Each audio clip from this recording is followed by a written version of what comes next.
Well, news broke earlier this week that the chairman of Lukoil, a major Russian energy firm, died after falling out of a window. He joined several prominent businessmen, many with ties to Russian oil and gas sector, who've died in accidents or apparent suicides this year. CNN's Nick Paton Walsh takes a closer look at these mysterious deaths. It should sound extraordinary, but in Putin's wartime Russia, it's become staggeringly common. A wealthy energy executive declared dead from suicide. This time, oil executive Ravil Maganov, seen here earlier with the Kremlin head, died on Thursday at 7 o'clock in the morning after falling from the 6th floor window of a central Moscow hospital where he was being treated after a heart attack, said a state media law enforcement source. They added he was taking antidepressants and committed suicide.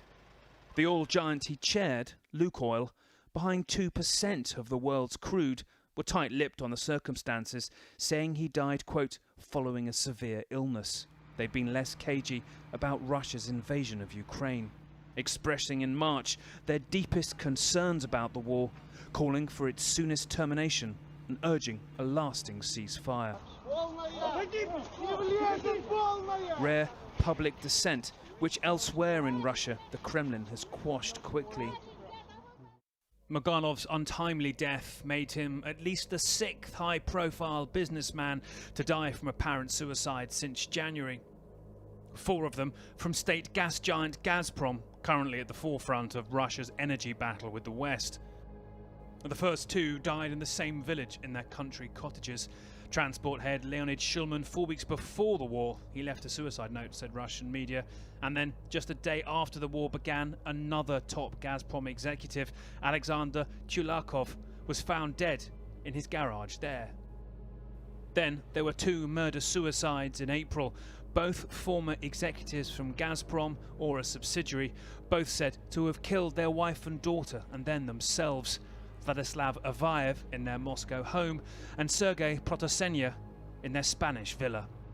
Finally, in July, the director of another subsidiary was found dead in his cottage's swimming pool, local media reported, a gunshot wound to the head and a pistol nearby. And Maganov is not Lukoil's first loss this year. A former top manager, Alexander Subbotin, found dead in a basement from an apparent heart attack. Some experts doubt, however, these deaths bear the Kremlin's fingerprints.